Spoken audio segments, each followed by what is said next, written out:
Tem uma tendência muito grande hoje de qualquer família de super proteger e criar um ambiente tão perfeito que essa criança nunca tenha desafios para enfrentar. A gente não quer voltar jamais à infância em que as crianças não eram ouvidas, não eram respeitadas, né? Criança não tem opinião, criança não escolhe nada. É um absurdo, mas... Se a gente for comparar o rebelde da nossa geração de alunos com o rebelde da geração de hoje, tem um agravante que é o seguinte. Vocês acham que os pais estão mimando muitos filhos? Não, a gente nega o produto até que se você olhar parece que é bom.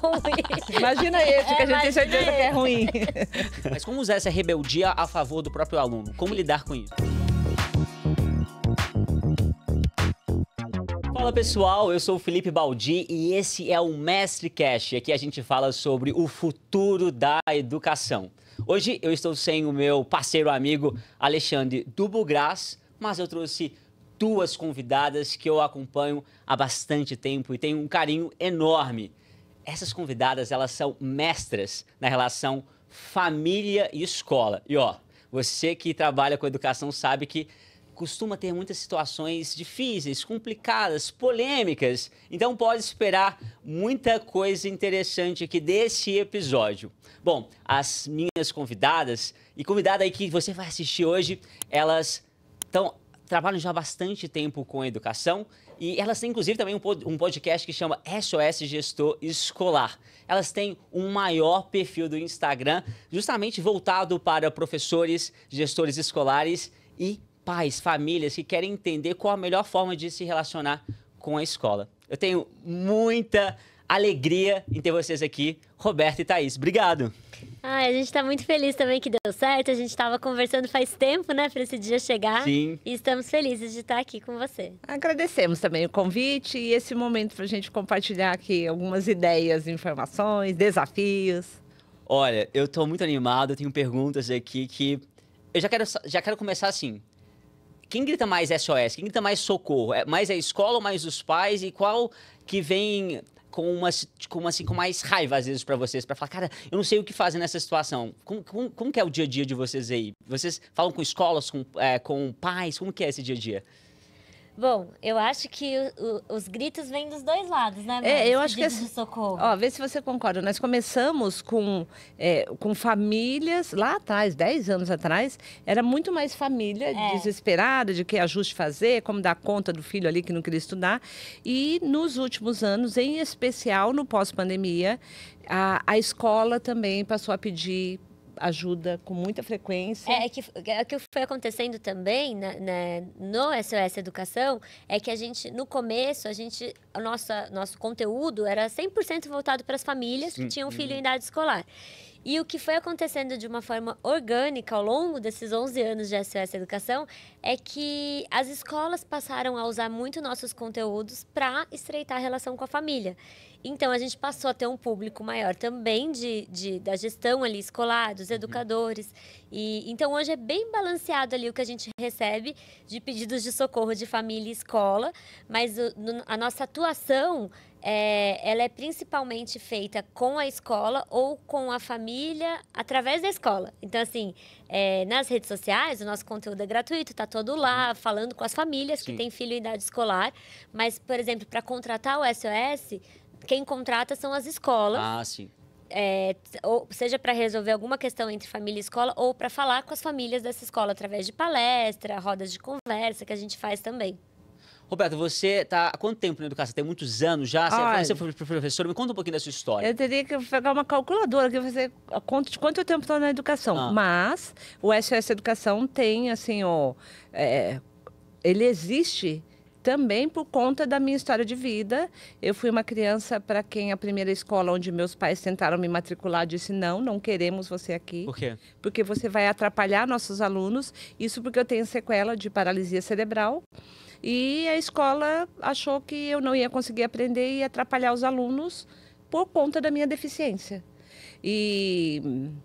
Mas, felizmente, meus pais, que eram pessoas muito simples, meu pai era um pedreiro, minha mãe uma dona de casa, eles não desistiram de mim e foram para uma outra escola onde eles propuseram a parceria para ajudar a descobrir os caminhos para que eu pudesse aprender. Numa época que não se falava em inclusão, não existiam pessoas com deficiência nem na rua, nem na escola. essa segunda escola me aceitou e foi através da parceria dos meus pais com a escola que eu consegui descobrir a minha paixão pela educação.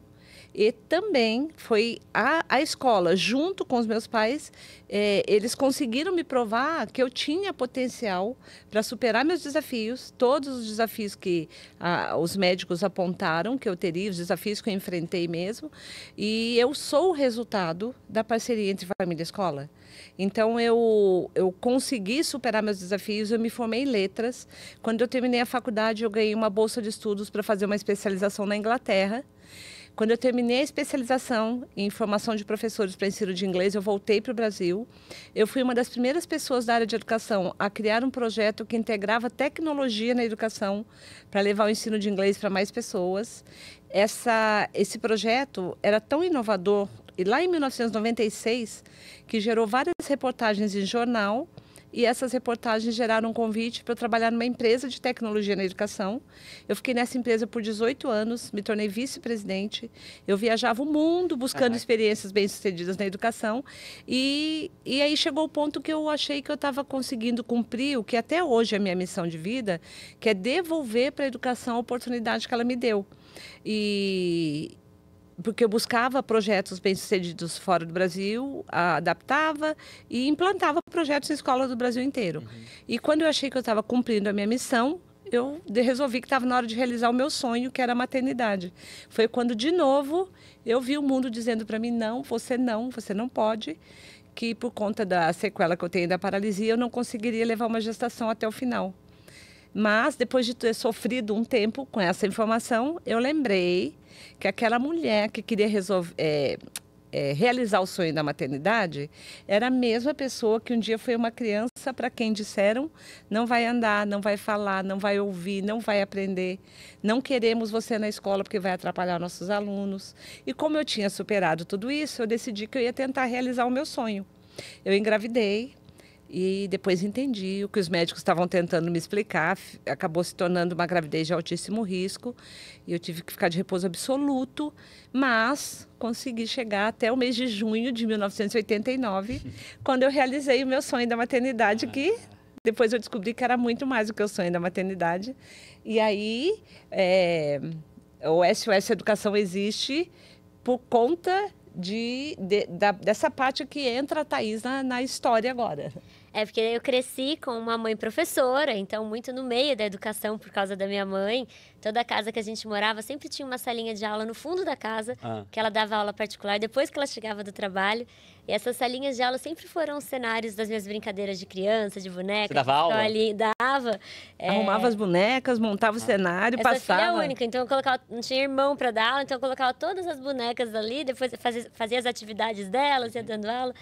E aí, quando eu estava mais ou menos na 7ª série, minha mãe já estava nessa última empresa que ela trabalhou, que ela trabalhava muito e viajava muito. Na casa dela, ela tem uma parede com canecas do Starbucks de todos os países que ela já foi, atrás de experiências bem-sucedidas na educação. E aí, ela começou a me levar junto para as viagens, todas as vezes que eu estava de férias da escola. Então, todo julho e janeiro, para onde ela fosse, eu ia junto, e o que ela fosse fazer, eu fazia junto também. Desde visitar escolas modelo, até fazer cursos em universidades. E aí, quando eu me formei no ensino médio, fui fazer faculdade, não fui para a área de educação logo de cara, como pareceu que eu iria. Fui fazer faculdade de administração, aqui em São Paulo, e durante o primeiro ano de faculdade eu comecei a trabalhar, dando aula de inglês para crianças. E aí, quando eu entrei em sala de aula como professora pela primeira vez, deu o clique de, nossa, é isso que eu quero fazer da vida. Aí prestei vestibular de novo, me formei em pedagogia na USP, dei aula bastante tempo em escolas aqui em São Paulo, depois fiz uma pós em marketing, e aí depois da pós, em 2014, foi quando começou a sementinha do que virou o SOS Educação. Inicialmente, eu tive uma ideia de criar um canal no YouTube, em que era tipo aquele Super Nene, só que da educação. Eu ia até a casa das famílias, ajudava a ajustar a rotina, todas as vezes que os filhos estavam dando trabalho, para fazer lição de casa, estudar, ir para a escola. E logo nas primeiras gravações desse canal, aconteceram duas coisas. Uma, que eu vi que as famílias estavam precisando muito de socorro, porque eu comecei a receber mensagens de famílias do Brasil todo pedindo ajuda. E outra, que eu vi que eu estava precisando da ajuda da minha mãe. E aí foi, porque toda vez que ela separava um tempinho para me ajudar a planejar o que eu ia fazer com cada família que eu ia visitar, sempre que eu colocava em prática o que ela sugeria, funcionava. O filho começava a estudar. E aí eu fiz o convite para ela virar minha sócia. E minha mãe estava há 18 anos trabalhando nessa última empresa. Ah, estava na empresa ainda. Estava como vice-presidente da empresa. E ela pediu demissão e veio trabalhar comigo com uma condição. Ela sempre quis saber se... Você me respeita. A única condição, eu mando aqui. Não, ao contrário. Eu falo, Ela fala que eu sou chefe dela. eu falo nas palestras, eu falo assim, ó, tem que educar bem os filhos, porque um dia eles viram nossos chefes, né? Sim, eu sou o chefe da minha mãe agora. Então, ela também é minha chefe, mas é que Mas não sou ninguém a chefe. Não, a condição Eu ia falar, a minha condição é que eu queria buscar respostas sobre o que teria me ajudado a superar os desafios que eram previstos que eu teria por conta da paralisia cerebral. Será que os médicos erraram? Porque eles falaram para os meus avós que ela não ia aprender, não ia andar, não ia falar. E meus avós eram muito simples. Meu avô era pedreiro, minha avó era dona de casa. Então, era outra... Não tinha condição também de ir a fundo, né?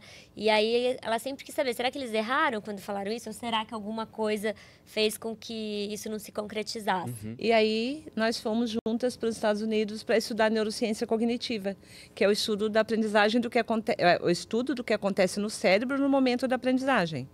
E chegando nas universidades, onde nós fomos estudar neurociência, nós encontramos assim muita pesquisa que traz um embasamento muito sólido para as estratégias que nós já vínhamos passando para a família e para a escola, sobre pequenos ajustes na rotina que geram um grande impacto na capacidade de aprendizagem das crianças nascidas na era digital.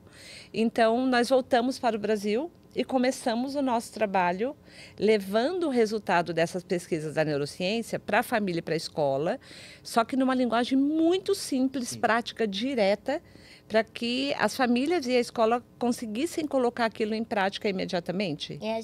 Nós nos tornamos especialistas na relação de família e escola. Isso começou em 2014 e daí escrevemos livros, passamos a dar palestras. Escrevemos 2 livros, O Socorro, Meu Filho Não Estuda e o Guia para a Família Parceira da Escola no Pós-Pandemia. Esse foi em parceria com o Instituto Ayrton Senna. E aí a gente passou a dar palestra pelo Brasil todo, com esse trabalho muito ativo, falando com as famílias. E aí, quando foi a pandemia, na verdade, um pouco antes da pandemia, né? Teve um fato da nossa vida pessoal que em 2018, nós duas nos divorciamos com 2 meses de diferença. E assim, parece que a nossa vida virou de cabeça para baixo. Isso foi assim. quando? 2020? 2018. 18? Ah, tá. No comecinho de 2018. E foi quando a gente... Eu estava há 31 anos casado com o pai da Thaís. E ela estava casada há 3 anos. E aí foi quando foi um furacão na nossa vida, assim, nós ficamos sem chão. Foi assim, o pior momento. A gente... Naquela época, a gente ainda não conseguia sobreviver do SOS Educação, apesar dele já existir. Mas ele nasceu muito com essa questão do propósito da minha mãe. Então, a gente não precisava que ele desse imediatamente lucro e que a gente sobrevivesse dele. Eu tinha juntado dinheiro a vida inteira do meu trabalho, entendeu? Então, assim, de repente, a gente não tinha nada, a gente estava super mal. E o que a gente tinha, na verdade, não era nada. Era tudo que a gente tinha estudado, era a relação que a gente tinha uma com a outra. Tinha um potencial enorme ali, mas ele não estava concretizado financeiramente. Não, e financeiramente eu fiquei sem nada mesmo. Então, a única coisa que me sobrou foi o meu carro e mais nada. Eu não tinha nem... Pareceu um momento de novela, assim, de tragédia. Sim. E aí foi quando a gente começou a postar mais nas redes sociais, não só sobre educação, mas também sobre a relação de mãe e filha, com uma linguagem mais leve para as famílias. E foi quando a gente aumentou o nosso público nas redes sociais. E aí, acho que não ficou tão técnico só o nosso assunto, sabe? Ficou bem... acessível. E é bem diferente, na verdade, o fato de ser uma mãe e uma filha. É diferente. Tipo, salta os olhos, assim, né? Exatamente, as pessoas se identificam, uma com a mãe, outra com a filha. E... O pessoal fica falando assim, gente, será que elas vão brigar em algum momento? Como que é? Tipo, já teve uma discussão de vocês duas, assim, sobre o assunto? Não concordo? Como que é não, isso a gente gosta muito. Por exemplo, no nosso podcast, a gente não combina antes o que vai falar. E várias vezes tem discussões. Não, mas a gente não é briga, discordamos. E eu acho ótimo isso, porque ela é uma geração diferente da minha. E é tão legal a gente ter pontos de vista diferentes, mas a gente briga por causa de outra coisa. Mas aí quando vocês brigam por outras coisas pessoais, como que é a vida depois do trabalho? Ou não tem isso mais? Não, a gente não briga de ficar brigada uma com a outra. Por exemplo, a gente briga, vou falar um assunto, um ponto, ela fala outro depois. Tá? É porque eu sou muito neurótica com horário. Tá. Então, assim, nós tínhamos um compromisso marcado com você às 13 horas. Para mim, se eu chegar aqui 15 para 1, eu estou atrasada. Porque eu não sei se vai ter algum imprevisto na portaria até eu subir, até eu chegar aqui. Para, Thaís, se nós chegamos aqui 1h15, nós estamos adiantadas. Então, assim, toda saída nossa para o aeroporto, os seguidores ficam esperando no Instagram. E aí, a Thaís vai se atrasar, o que vai dar? Porque a Thaís já tem a fama de atrasada. todo mundo já sabe. Mas aqui também com o parâmetro da minha mãe, que é muito adiantada, parece que eu sou muito atrasada. Eu sou meio normal, só um pouquinho atrasada. Normal brasileiro. O normal brasileiro, exatamente. Então, daí tem isso é um fator de estresse, porque eu já começo antes, assim, Thaís, eu vou embora, eu vou deixar, você vai sozinha depois. Sabe assim, começam umas coisas. Mas é muito difícil a gente brigar assim, não, de a gente não briga, de falar. ficar brigada, nunca. Acho que nunca aconteceu, na verdade. Mas então, assim, é isso, né? E daí do SOS, o que foi acontecendo de uma forma orgânica é que a gente foi também começando a falar com as escolas e hoje, além da parte de especialista na relação de família e escola, a gente também faz muito trabalho de marketing de influência na área de educação. Sim, com as empresas que... vocês têm hoje o maior perfil, né? Dessa relação família-escola. E acho que mais do que uma audiência grande que vocês têm, é muita autoridade que vocês têm. Então, eu acho que isso para as empresas que querem realmente chancelar ali o produto e tal, vem em vocês uma grande oportunidade. Porque vocês não falam só apenas com a família, mas vocês têm um conhecimento também pedagógico. Então, produto, tem esse ponto e tem um outro que, assim, a minha missão de vida é devolver para a educação que ela me deu. Porque, para mim, o que ficou marcado não foi a escola que não me aceitou, foi a escola que me aceitou e conseguiu me provar que eu era tão capaz quanto as outras crianças. Então, eu realmente tenho como objetivo de vida devolver para a educação que ela me deu e ajudar as famílias a entenderem que não tem outro caminho para a gente conseguir superar os desafios que a gente está vivendo hoje, se não for na parceria entre família e escola. E nós temos uma relação de muita proximidade, confiança e carinho com as escolas, porque a gente sabe os desafios. Tendo vivido mais de 40 anos na escola como professora, gestora, depois como consultora de vários aspectos, eu consigo entender os desafios que a escola enfrenta e a gente consegue traduzir também que às vezes a família e a escola estão falando a mesma coisa, mas em linguagens diferentes e eles acham que um não está entendendo o outro. Então, como a gente tem esse objetivo de ajudar a escola a dar conta desse desafio, a gente tem uma relação de confiança com os gestores de escola. Então, nós também temos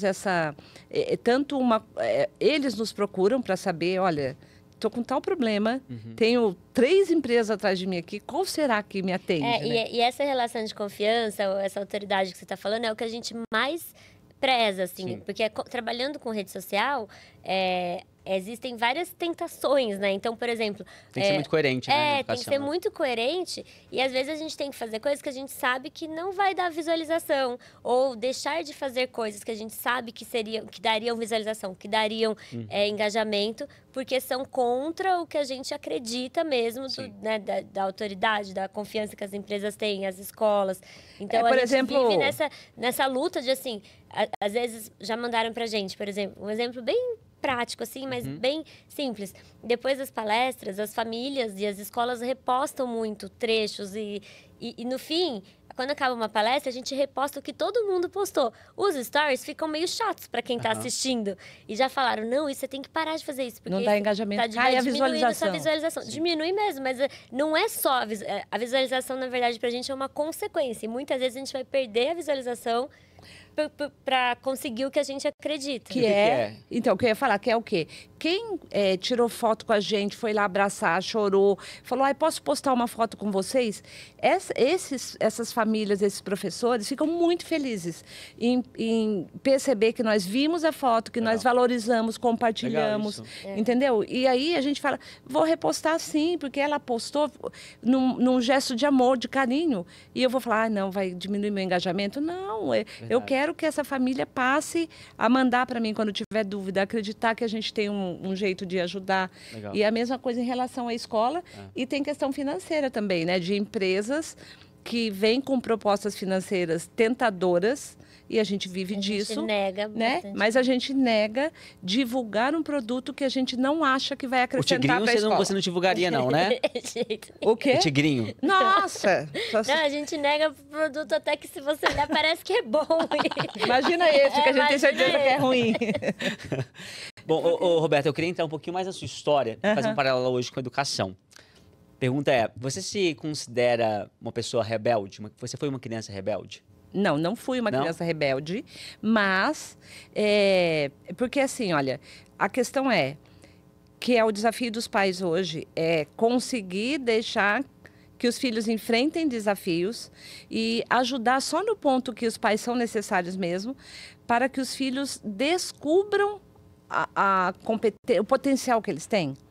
Tem uma tendência muito grande hoje de qualquer família de super proteger e criar um ambiente tão perfeito que essa criança nunca tenha desafios para enfrentar. E isso vale também para crianças neurodivergentes, atípicas, deficientes, que existe uma busca pela inclusão, porém, existe também um desafio aí no meio que é entender que todo mundo tem o potencial. Meu pai sendo medreiro, minha mãe sendo uma dona de casa, a escola onde eu estudei não tendo acesso à neurociência, a nada, as ferramentas que eles tinham eram acreditar que eu tinha um potencial e que eles tinham que me ajudar a desenvolver esse potencial e não me super proteger do mundo. Sim. Então, eu sou o resultado de família e de escola que me desafiaram, mas não me desampararam, é diferente. Mas acha que isso partiu de você ou foi um ambiente que incentivou, te estimulou a ser assim? Então, o que eu descobri na neurociência cognitiva é que eu sou a prova viva de uma das descobertas mais recentes, que é a neuroplasticidade. A capacidade do cérebro se reestruturar, se recompor em qualquer fase da vida, especialmente na infância e na adolescência. Então, o que aconteceu comigo foi que os médicos não estavam errados, mas a neurociência cognitiva comprovou que a expectativa positiva da família e da escola em relação à capacidade que as crianças e adolescentes têm de superar desafios, essa expectativa positiva dos adultos é fundamental e chega a provocar, estimular mudanças no cérebro. Então, o meu cérebro tem conexões que só existem pelos estímulos que eu recebi na escola e dentro de casa. Mas o rebelde que você está falando é rebelde de desobediente ou de quebrar padrão? De não seguir padrão, né? Mas eu queria falar, então o que você está me falando é, quando um pai olha para o filho e fala assim, eu acredito em você, quando a minha professora disse para mim, eu acredito em você, que você vai passar na FMG, naquela prova. Isso é explicado, então, cientificamente. Isso é um ponto. Só que esse falar, eu acredito em você, é um ponto. O outro ponto da professora falar, eu acredito em você, você vai passar na FMG, só que você vai ter que fazer essas atividades de vestibulares antigos. Mesmo que você ache que é pesado, é cansativo, já fiz várias vezes. Se você fizer tudo isso aqui, você vai passar, e eu tenho certeza que você vai passar. Então, qual que é a questão? Não é só falar eu acredito em você, é dar a oportunidade, criar os estímulos para que você provar que você acredita. Porque se meu pai e minha mãe dissessem para mim, eu acredito que você vai conseguir superar os desafios que a paralisia cerebral deixou para você. Mas eles não me deixassem enfrentar nenhum desafio. Por exemplo, me colocar na escola, quando a escola disse, não tenho estrutura nenhuma para facilitar a vida da Roberta aqui. Mesmo assim, eles, não... Vamos lá, quando chegar num ponto que é impossível para ela, a gente conversa e vê o que a gente pode fazer. Mas... agir como se acreditasse, né? Não só falar. Thaís, acho que você pegou meu ponto quando eu perguntei para sua mãe sobre o rebelde. O que, na verdade, eu estava querendo dizer, talvez você sempre foi inconformado. Por quê? Isso sim, inconformado. Eu ia falar, eu acho que sim. Ainda sou, até hoje. Eu queria entrar, porque às vezes... Até hoje, não me fala que não é possível, que não tem saída, que não vai dar certo. A Thaís sabe disso. Isso aqui não tem mais jeito. O quê? Não existe problema que não tem mais jeito. E tem gente que fala assim... desafia, né? Mas tem gente que fala assim, tem a morte. Mas a morte não é um problema, a morte é um fato. Não é que ela não é um problema, ela é um fato. Nós todos chegaremos lá. Então, sim, você ficou rebelde. Eu acho que eu sou inconformada, mas não sei se isso Esse tá bom. rebelde É porque eu queria entrar naquela polêmica que o pai fala assim, nossa, meu filho é muito rebelde, não quer nada, não quer estudar, não quer fazer isso, ele provoca muito o professor. Como lidar com esse tipo de aluno? Porque esse é o ponto. Agora esse é Como um a gente outro pode rebelde. usar essa rebeldia, essa inconformação que existe, talvez sempre existiu muito em mim, mas eu acho que não deixei isso aflorado quando eu era, tipo, criança. Mas, por exemplo, o meu irmão lá, que era o aluno do fundão, que tomava recuperação, ele provocava muito os professores. E os professores falavam que, inclusive, falavam que ele era, na verdade, a ovelha negra da família. Usava esse termo ruim, né? E hoje o meu irmão, depois que ele fez faculdade, hoje ele ensina outros professores e tá indo muito bem, assim. E ele começou a gostar, a ler livros.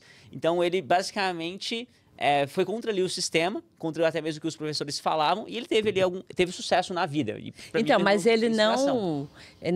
tanto talvez pelos seus pais quanto não sei que outros fatores, mas ele teve que passar por todas as etapas do estudo ali na escola, apesar dele discordar de muita coisa. Sim. Então, isso fez o seu irmão quem ele é hoje. Mas como usar essa rebeldia a favor do próprio aluno? Como lidar com isso? Então, mas aí é que está o desafio da escola e da família, que é, primeiro lugar, a família não querer que a escola libere um estudante tipo seu irmão dos compromissos, porque aquilo lá parece que não é o que ele gosta ou que não é útil para ele.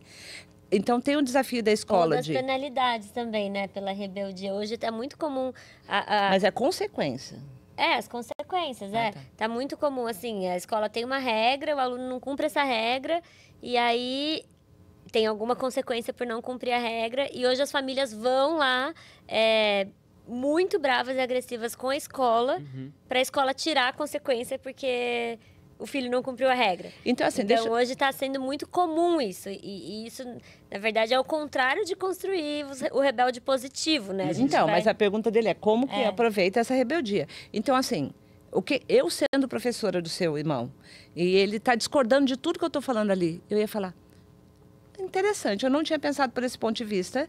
Você quer preparar uma apresentação, uma atividade, no formato que for, e trazer seu ponto de vista e apresentar para a sala toda? Então, ele ia ter que organizar o pensamento, ele ia se sentir respeitado, porque assim, você discorda, ótimo, queremos ouvir porque você discorda.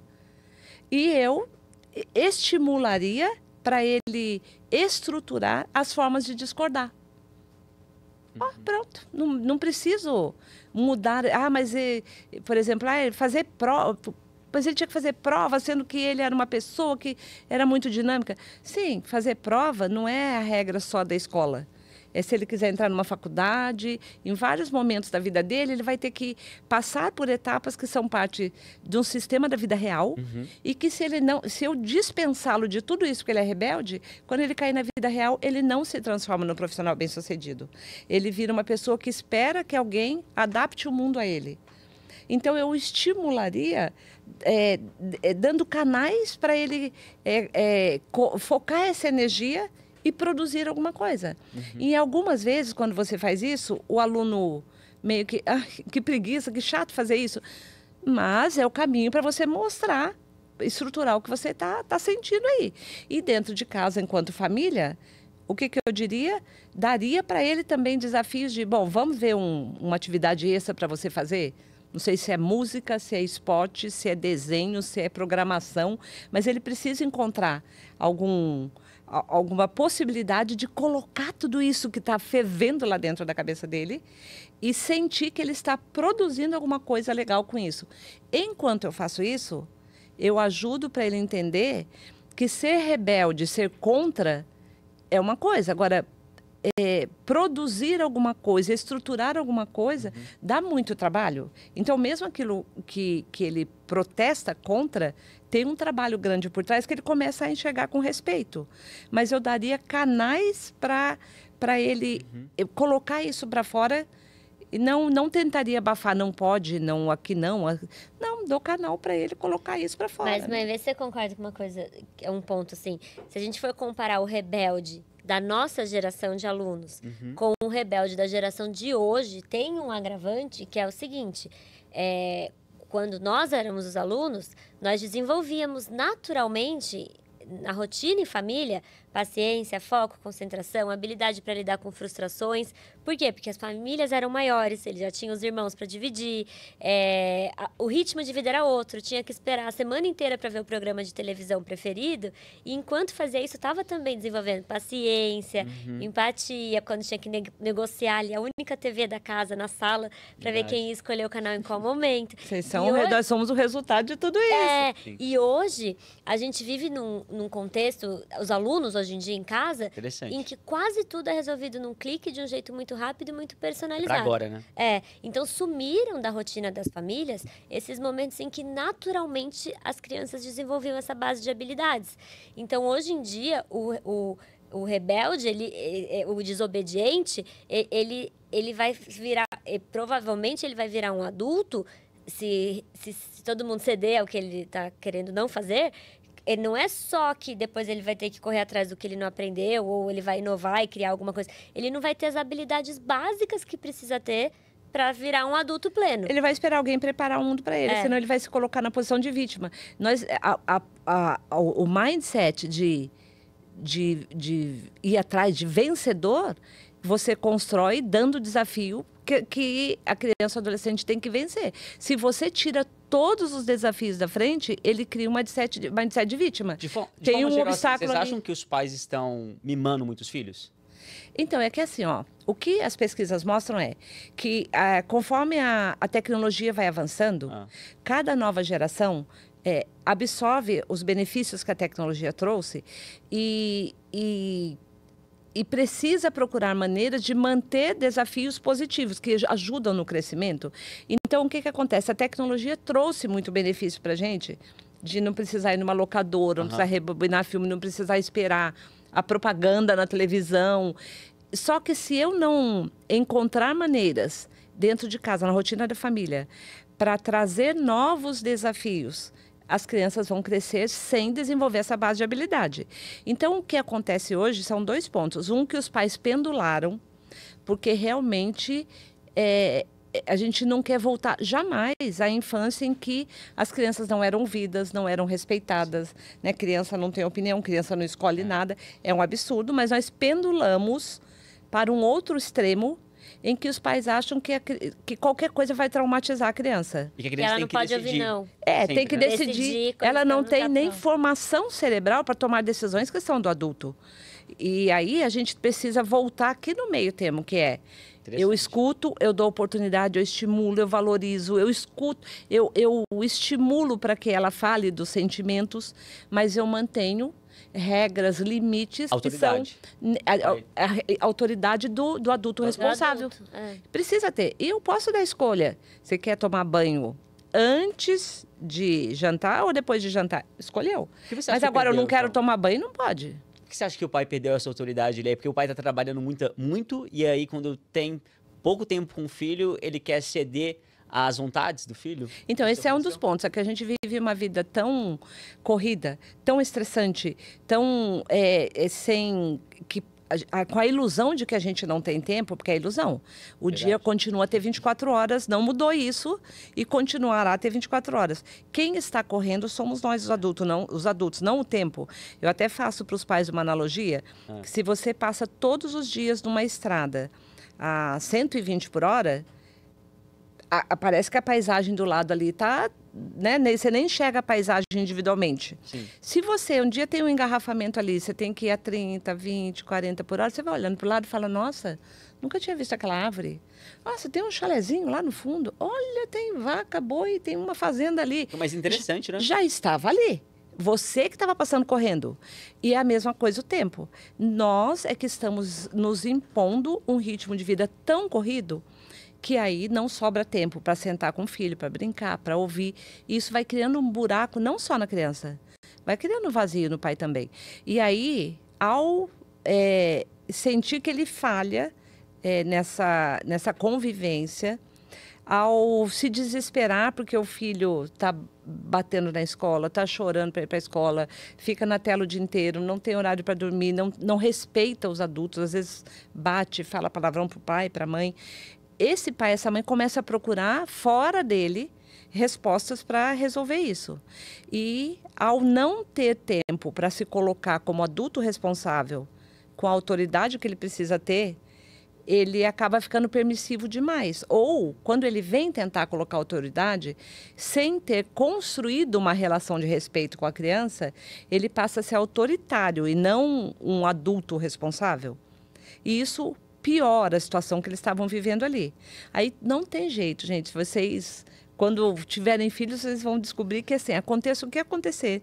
Quando a gente passa a noite no quarto e vê o filho dormindo na cama, mesmo que você tenha feito tudo certo, bate um assim, meu Deus, será que eu estou fazendo tudo certo? A gente olha uma criança dormindo, cai um mundo de responsabilidade e peso em cima da gente, de culpa. E quem já não está mesmo tendo tempo, pega tudo isso e transforma em permissividade e em busca de respostas no psicólogo, no neuro, num post do Instagram, em alguém que fala que vai traumatizar a criança. E ele fica tentando cumprir tantas receitas para parecer o pai perfeito. Nenhuma criança quer pai e mãe perfeito, quer o melhor pai e mãe que ele puder ter. Vai ter dia que você não está bem, vai ter dia que você está bem, mas você tem que conscientemente escolher ter tempo para o seu filho. E escolher dizer não para algumas coisas. O não faz mal para a criança. Isso não pode. Visitar o vô e a avó, almoçar com o tio, com a tia, não é uma opção de, mas eu queria ficar mais um pouquinho no jogo. Não pode. Não precisa nem explicar por quê. Porque aí o buraco que está ficando no desenvolvimento emocional dessas crianças está eclodindo em adolescentes ansiosos, depressivos, que não encontram sentido na própria vida, porque eles estão tendo uma infância e uma adolescência com tantas lacunas ali na construção de relacionamento, de respeito, de autodescoberta, que eles chegam na adolescência com um buraco enorme. Então, isso tudo que a gente está vendo são os pais tentando acertar, a intenção é boa, mas eles estão tentando acertar só fazendo o totalmente inverso do que os pais deles fizeram. E a resposta nunca está no outro extremo, está no meio termo, né? O que você está me falando, então, é que, pelo menos que eu entendi aqui, que eu entendo que os pais hoje estão mais mimados, e isso foi uma consequência de a gente estar no outro lado agora, porque antes a criança não tinha nenhuma voz. E agora a gente está no momento em que a criança às vezes tem voz demais e o pai se tornou mais permissivo, justamente porque ele está com uma sensação ali que ele está devendo alguma coisa pro filho. Então, mas eu não diria voz demais, porque nunca é demais o que a criança fala. Entendi. Então, assim, pode deixar ela falar, pode deixar... Vamos escutar, tem que escutar mesmo. Escuta, deixa ele falar, não, mas eu não quero parar de brincar para ir para a escola. Não quer, porque eu fico triste. Deixa ele falar e vai. Tá bom, mas a escola não é um negociável. É regra de menos, na verdade, não é voz demais. Entendi. Eu posso ouvir, mas eu tenho que manter a consistência da educação. Então, eu posso ouvir meu filho falar que ele está triste porque ele chegou da escola, brincou um pouquinho, teve que parar porque tinha lição para fazer. Fico triste, a lição é chata. Posso falar, nossa, filho, acho que eu também, se fosse você, ia achar chato.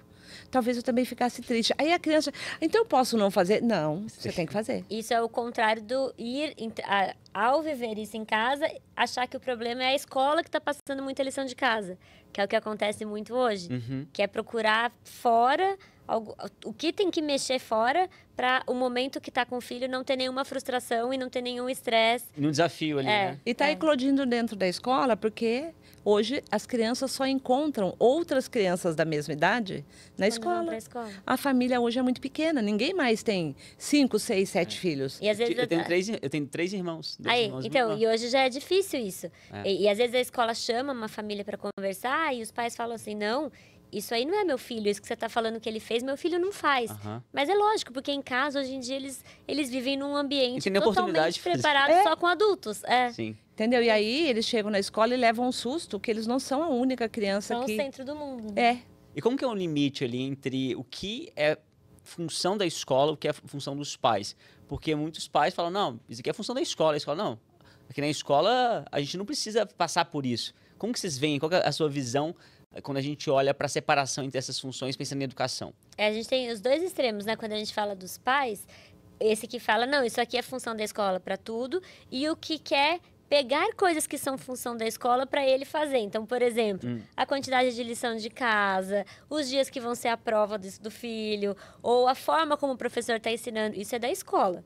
Aí, o dos pais, o que que é? Ter uma rotina em casa que favoreça o desenvolvimento de paciência, foco, concentração, tudo isso que eles não estão desenvolvendo naturalmente, estão chegando na escola sem o cérebro pronto para conseguir aprender os conteúdos e se relacionar com os colegas. Então, mas assim, tá muito difícil mesmo de conseguir, porque não tem mais conseguir a clareza, porque não tem mais uma linha tão clara que delimita o que é papel da família e o que é papel da escola. O que é a regra hoje? Que não tem como nenhuma das duas, família ou escola, cumprir o papel delas isoladamente. Não tem como a escola só ensinar, a família só educar. Tem que ser em parceria. E aí tem um ponto que hoje é muito discutido, que é um dos pedidos de ajuda que a gente mais recebe, tanto da escola quanto da família, que as crianças, os adolescentes não têm motivação, interesse, não se envolvem mais com os estudos e com a aprendizagem. E aí também está comprovado cientificamente, a motivação para os estudos é resultado de 3 fatores: autonomia, sentimento de competência e sentimento de pertencimento. Uma criança que não faz sozinha nada dentro de casa, que alguém dá comida na boca, ela pede alguma coisa, alguém busca, a mãe calça o tênis, a mãe arruma os brinquedos, o pai pega a mochila.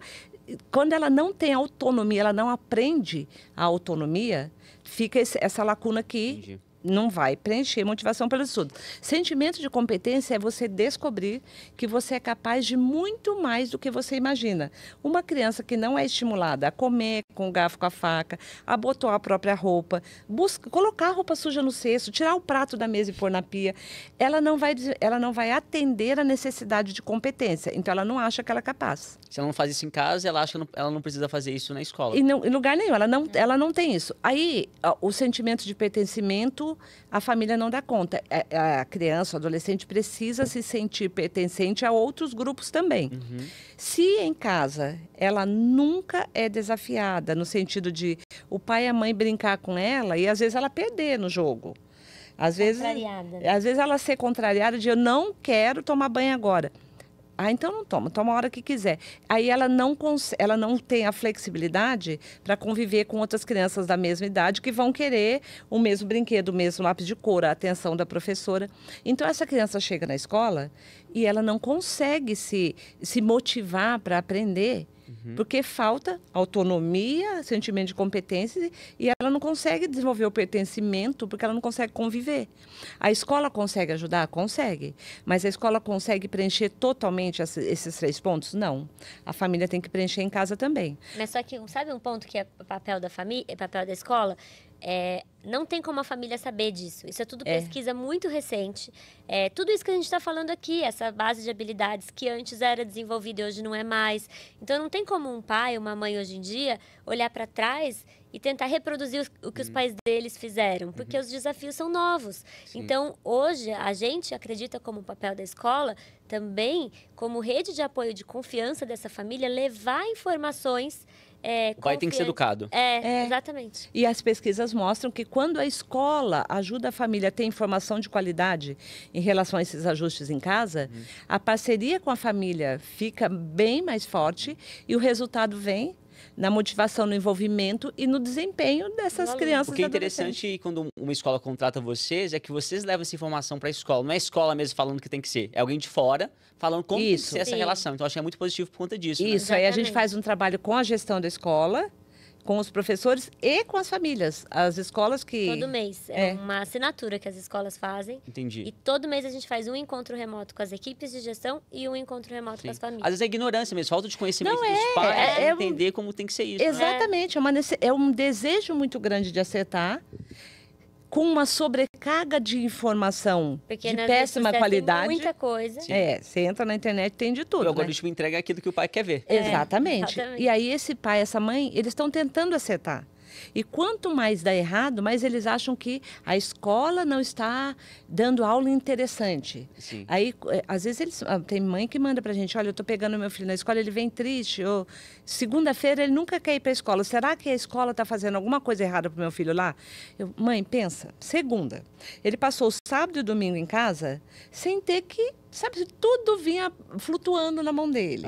Podia fazer tudo a hora que ele queria, não tinha que cumprir responsabilidade nenhuma. Todo mundo se movia em relação a ele. Aí chega na segunda e fala, nossa, eu vou ter que ir para aquele lugar que tem um monte de gente disputando a mesma coisa que eu, tem regra, eu vou ter que cumprir algumas coisas que não tem como. Não tem uma escola que vai conseguir que uma criança fique 100% do tempo achando que é o lugar mais divertido do mundo. Não tem. Sim. Até porque o processo de aprendizado, ele não é divertido toda hora. Ele envolve frustração, persistência. Mas pode ser mais divertido e envolvente. Aí, por isso, o nosso trabalho também com a escola.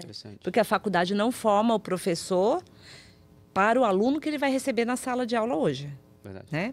Então... Eu gostei desse resumo, né? Que, na verdade, vocês acabaram de falar que é uma nova informação da ciência, é isso? Então, o estudante, ele tem esse sentimento de autonomia, competência e pertencimento. Ele tem a necessidade desses 3 pontos, que ele precisa que sejam atendidos.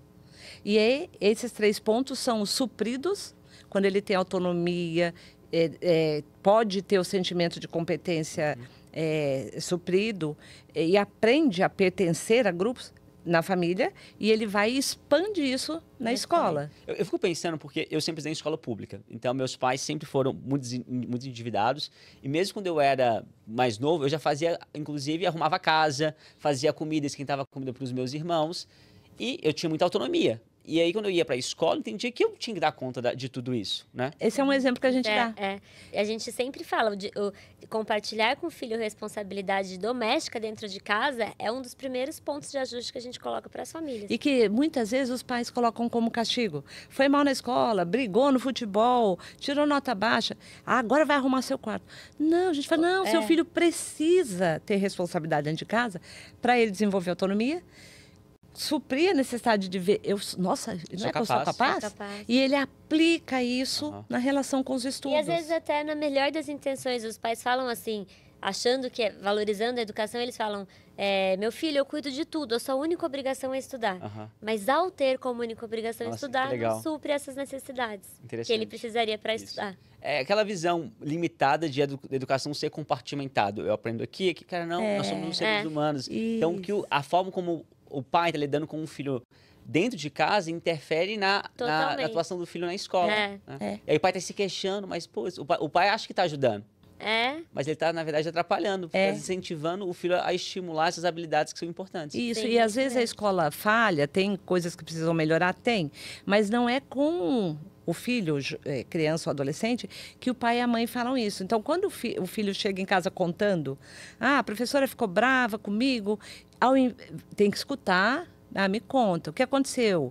O que você acha que você fez? O que foi? Escuta, fala, tá, mas filho, então o que você acha que você não deve fazer da próxima vez para isso não acontecer? Escuta. No outro dia, leva o filho na escola, tchau, beijo, finge que foi embora, volta, vai lá na escola. Aconteceu alguma coisa e fala para a coordenação. Eu quero que você investigue o que aconteceu. Porque pode ser que seja a professora passou do ponto aquele dia, pode ser um professor que na formação pareceu um bom professor e às vezes não está dando conta da turma, a coordenação tem que saber, tem que olhar. Mas o que no desespero ali os pais fazem? A hora que o filho conta, já fala assim, não, que absurdo. Essa professora vai ver só. Eu vou na escola, ela nunca mais vai fazer isso com você. Essa criança, primeira coisa que acontece, inconscientemente, ela pensa, bom, a escola não é um lugar seguro para mim. Sim. E aí, porque a minha mãe não está achando que está errado, então a escola não é um lugar seguro. Ela não consegue mais ficar segura na escola. Bom, sempre que eu quiser escapar de alguma coisa, eu conto para minha mãe, de uma forma que eu fiquei magoado. A minha mãe vai lá xingar a escola, eu não vou ter que... E aí é negativo para a criança de qualquer jeito. Então a gente fala assim, para o seu filho, é sempre o que você poderia fazer, como que melhora isso. Dá um abraço aqui, vai passar, se foi uma briga com um amiguinho. Aí você vai lá na escola conversar com a escola. E aí, junto com a escola, aí parceria família-escola. Vamos descobrir o que aconteceu? Vamos ver o que a gente faz para não acontecer mais? Vamos? Aí vai. Eu acho que essa relação com a escola é muito importante, porque eu, quando estava no terceiro período, eu sofria muito porque eu não conseguia fazer as continhas da escola, eu não conseguia ler como os meus amigos, e a escola queria me passar para o primeiro ano. Minha mãe viu que eu não tinha condições. Eu fui lá e repeti o pré. E aí foi muito legal, porque os desafios da escola passaram a ser interessantes para mim. E provavelmente eu mandei super bem. você precisava um pouquinho mais de maturidade. Exatamente. Então, o que acontece hoje? A escola chama e fala, olha, ele não está conseguindo, está difícil aqui, a gente vai precisar fazer alguma coisa juntos, vai ter que praticar em casa. A mãe já fala, absurdo. Eu estou pagando a escola, tem que acelerar. É uma visão muito limitada, porque assim, foi justamente o fato de eu ter repetido de ano, lá no terceiro período, que os desafios começaram a ser interessantes e anos depois eu fui campeão numa Olimpíada Brasileira de Matemática na UBMEP, depois 3 vezes. Imagina você levar essa lacuna para o resto da vida. Eu ia levar essa lacuna para sempre. Era uma bola de neve. E você ia concluir que você era menos capaz que os seus colegas.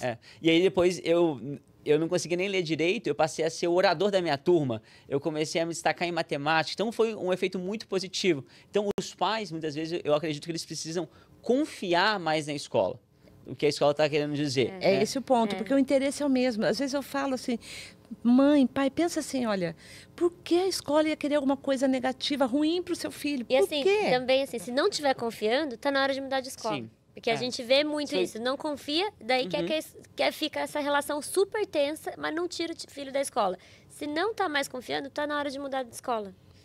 Olha, agora eu quero partir para o quadro, eu estou estranhando várias coisas com vocês hoje aqui, tá? Tá bom, vamos que vamos. Então é o seguinte, eu vi que no Instagram de vocês, vários pais mandam perguntas difíceis que envolvem a escola. E aí eu selecionei aqui, criei algumas talvez um pouco mais polêmicas, e eu queria saber como vocês responderiam essas chamadas aí dos pais, tá bom? Tá, manda bala. Vamos lá, ó. Deixa eu escolher uma aqui agora que esteja um pouco mais próximo. Dá um desafio para nós que a gente gosta. Minha filha está no 7º ano e a escola começou a abordar educação sexual. Eu e a minha esposa achamos que ela ainda não tem idade para isso. A escola pode decidir o que ensinar sem a nossa autorização?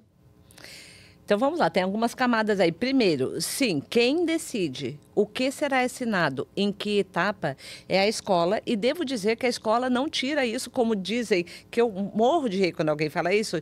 A escola não tira isso do sovaco, entendeu? Todo mundo que está ali estudou muito.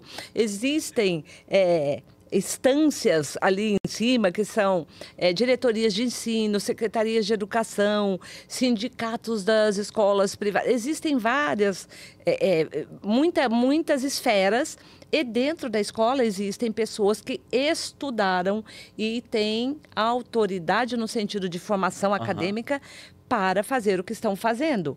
Agora, o que pode acontecer? Você não estar de acordo, o que a escola está ensinando não está de acordo com os seus valores enquanto família. E aí, cabe a você ir para uma escola em que os valores estejam alinhados. Isso quando você pode escolher a escola, por exemplo, no caso de uma escola privada. Escola pública, geralmente a matrícula é vinculada ao CEP, ao endereço. Então, não é que você vai tirar seu filho de uma escola pública e falar, vou tirar daqui e pôr na outra porque eu não gostei dessa. Até porque uma escola pública segue um programa da Secretaria ou de Estado ou do município. Então, vai ser o mesmo conteúdo. Então, caso você discorde e não seja possível mudar de escola, você vai precisar ir lá, pedir para explicar para você qual é o sentido de ensinar isso agora. Eles vão explicar. Você pode falar, olha, eu não concordo, e você vai ter que ter a flexibilidade de falar, bom, mas vai ter... É isso que a escola vai ensinar. E em casa, você pode falar para o seu filho, olha, nós não acreditamos que isso que você está estudando agora devesse ser ensinado agora. Mas, como a escola está ensinando... Sim. É um conhecimento que você vai ter agora.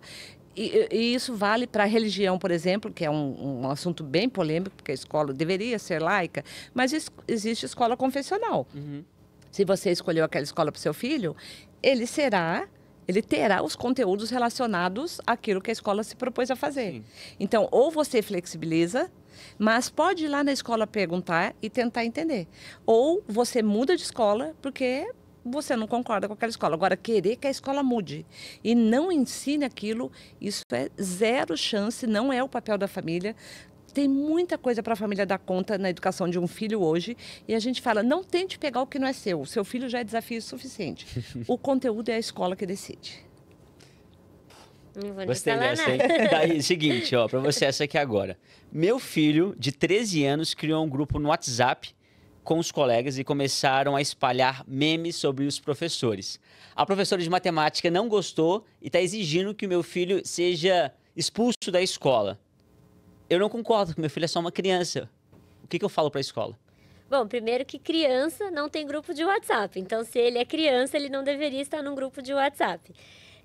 Segundo que o que a gente sempre fala para os pais é que não é invasão de privacidade olhar os conteúdos que os filhos estão trocando ali nos grupos de WhatsApp, mesmo que eles fossem mais velhos, na adolescência mesmo.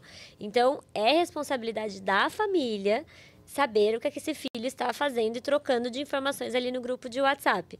E aí, o que é mais... Se vai ser expulso da escola, a mãe não concorda. A mãe não concorda que...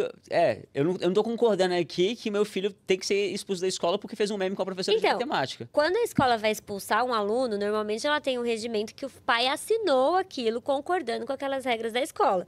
Então, eu acho que vamos para o mesmo ponto de, se a mãe não concorda com as regras dessa escola, ela precisa escolher uma outra escola para o filho dela. Eu posso acrescentar um ponto aí, que eu acho também que... O que eu diria para essa mãe também é para ir conversar na escola, porque eu também não acho que seja caso de expulsão. Eu acho que é uma enorme oportunidade de aprendizagem. Então, o que eu aconselharia para essa mãe? Vai conversar na escola, fala que seu filho não vai mais ter o WhatsApp só dele. Uhum. Se ele quiser participar de WhatsApp para ver alguma coisa que os amigos estão mandando, vai ser no WhatsApp da mãe, do celular da mãe. E que ele vai pedir desculpa para a professora e se comprometer que ele não vai mais fazer isso. E eu como escola, daria uma oportunidade nova para esse aluno. Vamos ver. Depende. Você acha que tem... A maioria das escolas, você acha que aceitaria esse pedido? É que se não fosse o primeiro caso. Se for a expulsão seria bem extrema. Exagerado, tá. E se tivesse já isso fosse uma recorrência de outras... Somada a outras situações. Outras coisas que esse aluno já fez. Acho que você pôs a expulsão para ficar mais tenso, né? Mas eu achei legal. Ficou boa a polêmica. Seguinte, ó. O meu filho, ele ganhou uma medalha de ouro na Olimpíada de Educação Financeira da Tangram. A gente faz uma Olimpíada anual de Educação Financeira. Mas sabe o que aconteceu? A escola não reconheceu, não deu parabéns para o meu filho. Eu fiquei puto, porque meu filho foi campeão nacional e a escola não fez nada. Só entregou a medalha para ele, não deu nenhum parabéns, não divulgou na rede social. O que eu faço nessa hora? Bom, a minha sugestão é, vai conversar lá na escola e conta o quanto você ficou chateado por isso. Vai lá. Por quê? Provavelmente, no turbilhão, no furacão que acontece nas escolas todos os dias, eu tenho certeza que alguém, um professor, um coordenador, alguém parabenizou pessoalmente esse aluno e isso passou. Aí, essa mãe, quando vai para a escola e fala isso, olha o que aconteceu, não sentiu um reconhecimento da escola na proporção que poderia ter, vai acontecer primeiro que elas vão estreitar o vínculo, ela vai estar abrindo o coração ali. E eu tenho certeza que alguma coisa a escola vai fazer. Mas a partir falar disso. direto para a escola, não falar com o filho, né? Nem com o filho, nem no grupo de WhatsApp de pais. Nem mandar para outra mãe assim, olha, o seu filho recebeu parabéns. Entendeu? Lá na escola e falar, abrir o coração. Os pais também precisam ter mais maturidade ali, né? Por isso que é importante consumir o conteúdo de vocês na plataforma, né? E, bom, aí eu fiz 3 perguntinhas aqui, mas eu queria saber uma que você sempre lembra. Falei, cara, eu não tô acreditando que esse pai tá me pedindo para fazer isso. Ou que a escola tá me trazendo essa situação. Algo realmente que fugiu o padrão e que realmente surpreendeu até vocês com muitos anos já de experiência. Vocês conseguem trazer um caso para mim? Não precisa falar nomes, tá? Um de escola e um de pai. Trazer um de relação família-escola. Tá, beleza. A escola marcou a festa junina e por um acaso do calendário, a festa junina teve que cair no último final de semana de maio. De último dia, 31 de maio. 31 de maio. E uma família ficou muito brava, porque ia cair bem no dia do aniversário da filha dela. Entendi. E a gente fez essa intermediação e, ao conversar com a mãe, a gente entendeu que ela estava tão brava, porque ela quis falar pra gente que, quando ela decidiu engravidar, ela planejou que a filha dela ia nascer em maio, porque era o único mês que não tinha nenhuma comemoração de outra pessoa da família dela. Então, era para ser o mês só da filha dela. E como que a escola ousou colocar a festa junina em maio, que era para ser o mês só do aniversário da filha dela? E esse foi um dos casos extremos. E essa mãe tirou a filha da escola por causa da festa junina. Entendi. Mas voltou depois. Mas depois voltou. Quando é extremo assim, normalmente tira e volta. Gente... Tem alguma... Não, eu acho que não vou nem comentar. Dá pra gente fazer um podcast inteiro dos extremos. Porque tem caso de... Conta mais uma aí, vai. Então, assim, tem caso de pai e mãe querer que a escola expulse uma criança, porque o filho contou que esse colega chamou ele de cara de cocô. E aí, os pais foram conversar com a escola, que era um absurdo, que a escola tinha que fazer alguma coisa. E a escola falou, não, nós vamos conversar com a outra família. Nós já conversamos na sala, né? E aí os pais falaram, nós vamos entrar com um processo judicial, porque a escola está sendo negligente com o nosso filho. Ele vai ficar traumatizado pelo resto da vida e nós exigimos a expulsão do outro aluno.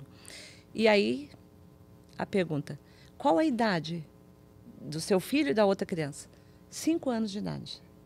Então, você pensa assim, meu Deus do céu, gente, isso é uma fala de uma criança para outra ali que nem sei se foi xingando, né? Talvez não tem uma criança que fez a festa de aniversário do emoji do cocô? Às vezes eu não estava nem xingando a criança, né? Mas, e mesmo que tivesse, criança, não existe bullying com criança, porque bullying pressupõe uma relação de superioridade, de autoridade, de tentar ser maior, mais forte, mais alguma coisa do que o outro. Criança não tem nem noção disso. Então, no caso de criança, é necessidade de ajudar a equilibrar ali emocionalmente, é falta de habilidade, é falta de limite, é aprender respeito, é aprender empatia. Mas não é bullying, não é nada de caso de justiça, de promotor, de expulsão. De carro de som, acontece. E já aconteceu esse extremo também agora. A família mandar um carro de som na escola. Pra quê? Pra falar alguma coisa que ela tá brava. Ah, não, gente. Porque dela falou que ia expor a escola. Pra expor. Tem muito. Dá pra gente fazer um episódio de podcast de casos vocês vão ter que voltar. Dá pra Meu fazer. Deus. A mãe que mandou o peixe cru na mochila do filho e queria fazer isso sempre, porque o filho almoçava na escola e ele só comia peixe. Ele só come peixe que ele viu o peixe cru antes de ser feito. Ele queria... Então, todo dia na mochila começou a ir um peixe cru. Mas pra escola fazer? Primeiro mostrar pra ele. Primeiro mostrar o peixe que ia fazer e daí fazer. Explicar pra ele. Meu Deus. Então, entendeu por que tá difícil pra escola? Porque assim, você pensa assim, não é um caso. São muitos casos. Nossa, eu tô vendo o quão importante é o trabalho de vocês, assim. Acho que eu não tinha noção disso, de que chegava nesse nível. A mãe que manda a peneira pra escola, porque a filha engoliu a medalhinha, e daí orienta o professor como que é ouro, ela quer pegar de volta. Como que tem que ir no banheiro com a filha pra peneirar ali depois que ela for no banheiro, e procurar pra ver se no sai cocô. No meio do cocô a medalhinha. A mãe quer que o professor faça esse trabalho. Entendi. Entendi. Eu vou ficar aqui. Eu acho que esse episódio aqui, eu fiquei falando menos, fiquei mais tentando processar. A gente já tá chegando no final aqui do nosso episódio, mas antes eu queria fazer uma pergunta pra você, Thaís, que ainda não teve que passar pelo processo que sua mãe teve que passar, que é escolher uma escola pro seu filho, quando você vier a ter... Tem vontade de ter filho? Tenho. E aí é o seguinte, quais são os principais requisitos que você olharia para uma escola para escolher se seu filho encaixa lá ou não? Tá. Eu sempre falo uma coisa que a gente gosta muito de olhar, que é a sala dos professores.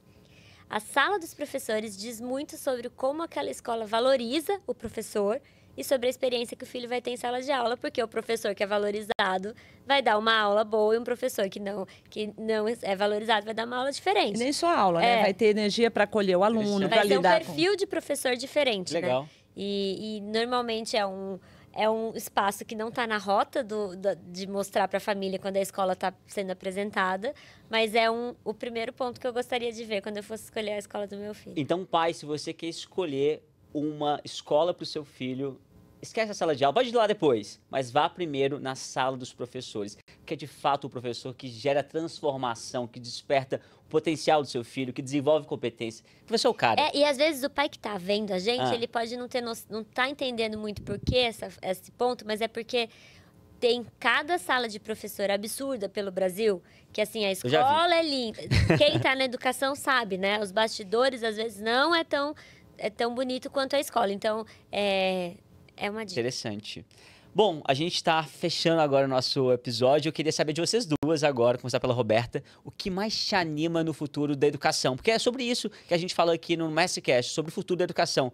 Nosso objetivo aqui é levar conteúdo e informação para que as pessoas se interessem mais pelo tema de educação e que possamos ter mais profissionais trabalhando na área da educação, porque é tão gostoso, né? Eu acho que aqui é um pouco mais difícil, talvez, que das outras áreas, mas quando a gente faz um bom trabalho, no longo prazo, acho que a gente consegue se tornar pessoas mais ricas, que acho que é, inclusive, isso que a gente fala muito na Tangram. Na Tangram a gente tem um programa de educação financeira para as escolas, e é claro que a gente tem um desenvolvimento ali de matemática, principalmente olhando para as habilidades da BNCC, mas o nosso grande objetivo é tornar as pessoas mais ricas.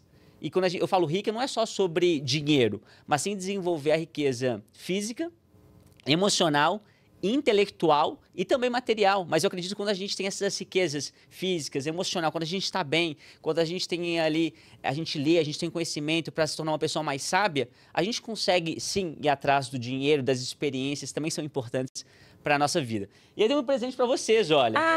E eu sei que a Thaís vai usar aqui, olha, é o seguinte, isso aqui foi uma caixa da nossa Olimpíada, mas eu quero muito que vocês também trabalhem na riqueza física, porque eu adoro praticar esporte. Vou usar eu tenho um mesmo. bonezinho aí pra vocês. Ah, que lindo. Adorei. Você estava hoje na academia, não estava? Foi na Todos academia os dias. Eu também, eu já fui Todos treinar. os dias. Eu vou com personal, porque eu não consigo fazer atividade física como todo mundo faz, mas eu não posso ficar sem. Aham. Então, Então usa o bonezinho aí. achei adorei. lindo. Você corre lindo. também, Thaís? Corro, mas Ah. assim, não igual você. Agora você é mãe, ela corre maratona também, de vez em Não, quando. mas, mãe, ele corre maratona de verdade. A sua não é de mentira. Eu corro 5, 10. Ah, mas Ó, eu vou querer ver depois você usando esse bonezinho pra correr, eu vou Thaís. usar, eu vou usar. Adorei, adorei. Mas então aí- a pergunta é, o que A pergunta é o que mais anima no futuro da educação. Quando vocês veem, olha, daqui 5, 10 anos, como vocês acreditam que a educação pode ser diferente de hoje, melhor? O que te anima? Então, eu acho que o grande desafio da educação é conseguir passar ilesa por tudo que existe de pressão para que a educação entre em ondas que são ondas que vão passar e que ainda não que estão sendo levadas para a educação numa forma de pressão para que a educação adote aquilo, mas que ainda não resolve nenhum desafio que a educação está vivendo. Então, para mim, assim, a educação tem mais um desafio entre vários, que é selecionar e adequar o que tem de ferramenta nova que ajude a escola a cumprir o que é o propósito dela, que é preparar os alunos para que eles construam, seja o que for que eles sonharem no futuro. E não tem uma receita mágica, mas tem um pressuposto aí que é, se eu quero que a pessoa construa o que ela sonhar e eu não sei o que vai ser, nem o que vai ser o futuro e nem qual vai ser o sonho que ela vai ter para realizar, eu preciso dar o máximo de ferramentas possível. Mas eu não posso focar na quantidade. Então, o que é o desafio? É manter acesa a chama da curiosidade, dar ferramentas para que ele aprenda a pesquisar e a peneirar o que é informação confiável, o que não é, desenvolver, ajudar as crianças a desenvolver determinação, porque vai ter momento que vai faltar motivação e aí a gente tem que ir na base da determinação, que é vou na força da raiva, mas não vou parar. E para a escola fazer isso, ela vai ter que sobreviver à pressão que existe do mercado para que a escola ponha tudo que apareceu de novo, que a gente nem sabe ainda se funciona ou não. Interessante. Então, esse é um desafio. E toda vez que para a escola ficar pesado demais, a minha recomendação é pense que um dia, no futuro, uma criança que está dentro da sua escola hoje vai contar uma história de superação. E nessa história de superação vai estar a imagem da escola, do professor, da equipe de gestão ali. Então, como é que você garante que as crianças que estão lá hoje saiam da sua escola com ferramentas para superar os desafios que a vida vai trazer? Então, eu acho que é por aí. Thaís, no futuro da educação, você acredita que uma escola ela precisa ter mais consciência de que os alunos precisam ser preparados não só para o vestibular, mas também para a vida? E a escola também incluir, por exemplo, conteúdos como educação financeira, oratória, empreendedorismo, socioemocional? Ou você acredita que isso não tende a acontecer nos próximos anos? Qual que é a sua visão? Eu acho que é um movimento que já está acontecendo, da escola ter a consciência dessa formação integral do aluno. E o que eu espero para o futuro da educação é um alinhamento entre o que a escola se propõe a fazer, que hoje eu enxergo já a escola com essa visão integral do aluno, e o que as famílias esperam da escola, que hoje não é exatamente o que a escola está se propondo a fazer. Que a família hoje espera que a escola ensine os conteúdos, garanta a formação integral e que garanta que esse aluno não se frustre e seja feliz o tempo inteiro. Então, eu acredito e espero desse alinhamento de propósitos entre família e escola para que o aluno consiga atingir o potencial máximo dele. Por isso, a comunicação é muito importante. É Se a um dos escola fala, olha, fatores principais. importante. Principais. Pô, eu já conheci o trabalho de vocês, mas eu acho que hoje eu consegui compreender um pouco melhor a importância do que vocês têm feito nas escolas do Brasil. E uma coisa que acho que me chama muita atenção no trabalho de vocês é que toda vez que eu falo Thaís e Roberta, assim, todo mundo gosta muito, sabe? Nunca ninguém fala assim, eu gosto mais ou menos, ou que não gosta. Eu acho que é difícil essa unanimidade, assim, no setor da educação. Então, parabéns pelo trabalho, estou muito feliz em ter vocês aqui. E muito sucesso com as escolas e também com as famílias, porque eu sei que o trabalho que vocês têm é muito desafiador. Para nós, né? Vamos juntos, obrigada. Agora tem a parte legal que a gente vai estrear hoje. Então, você que ficou até aqui... Eu quero quadro novo. Posso fazer um pedido, que eu sei que vocês são muito queridas. Fala o pessoal seguir o MestreCast também. Sim, lógico. Sigam o MestreCast para acompanhar. Não, porque a única saída para a gente dar conta dos desafios é a gente se manter informado e a gente cuidar da nossa saúde emocional também. Então, a gente não pode ficar dentro de uma bolha ouvindo tragédias, rolando rede social e procurando mais e mais tragédias. A gente precisa participar de momentos assim, sabe? Conversas com pessoas diferentes. Muitas vezes assistir um entrevistado que às vezes você discorda, mas é um ponto de vista diferente que você vai ficar com um ponto de interrogação ali. E ouvir pessoas como o Felipe, que traz tanta visão de que é possível fazer diferente e com esse amor que a gente sente que você tem pela educação também. Então, sigam o MestreCast. Adorei. Então vamos jogar agora. Agora o jogo é o seguinte. A gente vai fazer uma brincadeira que é famosos na escola. Você lembra daquele programa do Raul Gil que as pessoas tinham que tirar o chapéu? E aí agora vocês duas têm uma escola, a escola da Thaís, da Roberta, a escola da SOS Educação, e vocês só podem levar para esse dia na escola famosos. E vocês agora vão ter que escolher quem são os famosos que entram na sua escola e como que vai ser esse time pedagógico da escola, beleza? Tá bom, vamos organizar aqui? Vamos. Peraí, então vamos lá. Imagina que a sua escola só entra famosos e agora eu tô com as meninas aqui do SOS Educação, Thaís e Roberta, e vocês precisam decidir se o famoso entra ou não na sua escola e qual vai ser a função dele. Então a gente pode falar que não entra. Pode falar que não entra. Tá e eu quero saber por que não entra, tá? Vamos lá então. Primeiro, hein? Escolhe um aí, ó. Vocês escolherem pra falar que... Escolhe o primeiro. Vai, mãe. Entra ou não entra? Ai, meu Deus. Quem que é? Mostra ali. Mostra ali. Whindersson. O Whindersson entra? Bom, já que ele disse que entra, Não, qual função? Não, mas tudo bem, qual função? Pra mim, ele entra. O que ele vai fazer nessa escola? Ele pode dar aula de oratória. Oratória. Então, Você concorda? Tá bom, pode ser. Eu acho que a Roberta não gosta muito do Whindersson, né? Não, na verdade eu pensei assim, coitado, tá vivendo uma fase tão difícil, vai pôr dentro da escola e vai escutar, tá vendo? Eu peguei o contexto que ele tá vivendo agora. Os alunos vão fazer bem pra ele, tenho certeza. Vai lá. Vai. Pronto, então já temos um professor. Vai, eu quero saber essa daqui, ó. Entra ou não entra? Ai, meu Deus, quem... É a Boca Rosa. Mostra lá, mostra lá. Bianca Andrade. Bianca Andrade. Entra na sua escola? Mas ela... Eu daria empreendedorismo para ela, mas como não tem, ela não entra agora. Eu não tenho essa matéria. Agora fala você. Eu acho que ela pode entrar de coordenador. Não, porque ela não vai ser boa de falar com os pais. Ela vai ser meio nervosa. Mas é que ela é boa de girl boss, assim, de coordenar equipes, pessoas, mas sabe que projetos. Quem é boa nos negócios e não sabe o contexto de escola, vai tentar fazer. Vamos pôr ela como mantenedora aqui em cima. Não tem mantenedor. Eu acho que não. Pra mim, não precisa dela agora, não. Só se tivesse empreendedorismo. Então, tira a Bianca. A Bianca não entra na sua escola? A minha não. Você quer colocar? Ela entraria como mantenedora. Não tem, não entra. Tem um mantenedor? Podemos inventar um mantenedor. Uma não quer colocar e a outra quer colocar como mantenedora a dona? Não, por quê? Você quer o dinheiro. Ela é mantenedora? Não, porque eu acho que ela vai ser boa de contratar as pessoas e gerenciar Então tá, coloca ela aqui assim, ó. Põe assim, ó. Põe assim. Isso, tá bom. Agora é o seguinte, Thaís e Roberto, quero saber dessa pessoa aqui. O Neymar entra na sua escola? Não. Neymar não entra? Não. Neymar entra? Eu Ah, você quer pôr ele de educação física? Será? Ele não é muito bom com regras. Ele não é bom para cumprir, talvez para ensinar. Mas é que ele não é um bom modelo do caso se ele não cumpre, né? Tá bom, vamos deixar o Neymar descansando um pouquinho. Então joga ele pra fora ali. Mas e se a gente depois não quiser não voltar? Deixa, aí não, aí ele não, aí você quer achar outra pessoa. A Thaís fica com dó de Agora, todo mundo, Pablo Vittar entra na escola? Ixi, mas aonde a gente ia... Ah, só se... Pablo Vittar vai entrar? Vai pôr de educação física? E dançar? Não, mas dançar não é educação física, né, Thaís? Eu não vejo um cargo pra ele agora também. Nada contra. Se tivesse aula de música, eu ia ir lá.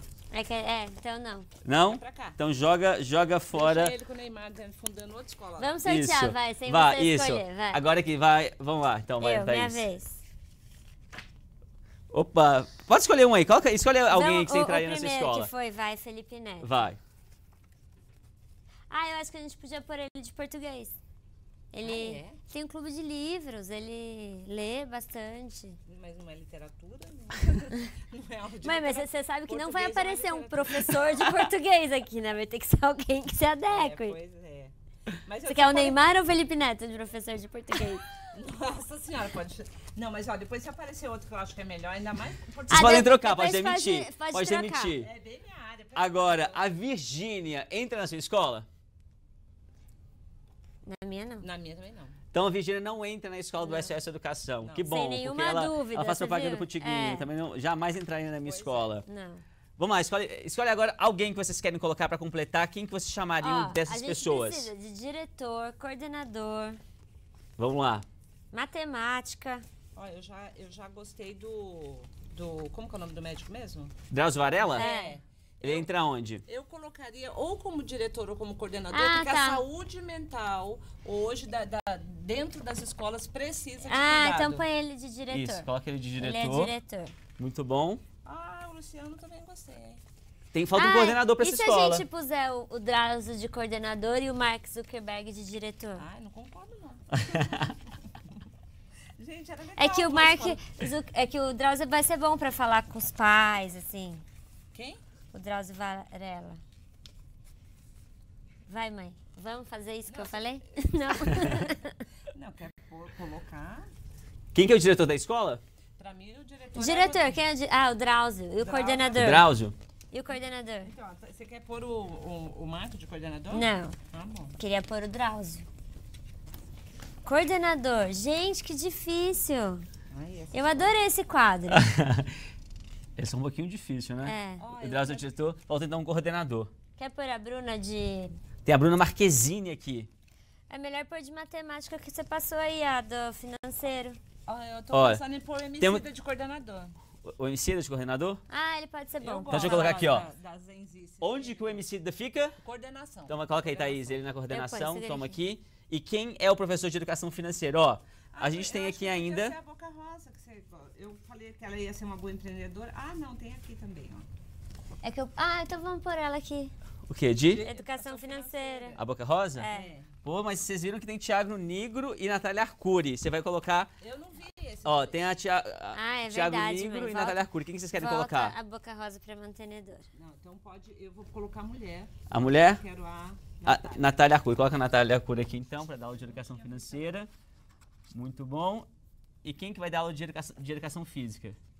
É o último que falta. Não, falta- matemática. Falta você colocar o MC daí de coordenador. Ó, tem o Elon Musk. Falta matemática e... Ficou cheio o negócio aqui, hein? Matemática e educação física. Gente, tá difícil. Agora, me dá aqui, Roberto. Ah. Agora a gente vai fazer agora... Eu vou mostrar a foto, vocês têm que encaixar. Tem só 4 pessoas pra vocês encaixarem aqui no time de vocês. matemática... E educação física, tá bom? Então vamos lá, eu quero saber se Melhor pegar entra o Neymar ou não de entra volta, na sua escola. O seguinte, a pessoa que eu vou falar é o seguinte, deixa eu escolher aqui uma.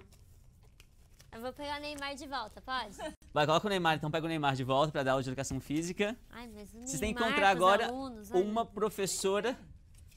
É legal, dá Ele uma é muito responsabilidade causiano. dele. Agora, ó, o seguinte, a Anitta entra na escola de vocês? Nossa, na da Thaís entra pra Na ela minha ficar lá entra. Entra. dançando. Tem uma professora de matemática. Eu tenho também aqui agora O Thiago Negro entra na escola. Aí você põe a Anitta pra fazer quadradinho de 8, né? Matemática, quadradinho de 8. Eu tenho mais... Ó, tem mais uma pessoa. Tem o Casimiro pra vocês. Ó, põe ele E pra tem fazer o Ó, o Casimiro Carnal. é muito bom. Ó, o Carnal. E a gente só Vocês tem têm que escolher matemática. agora. Então, Então vai põe pôr o Thiago ele. Negro. Não, põe ele. Thiago Negro, Thiago em Negro com matemática?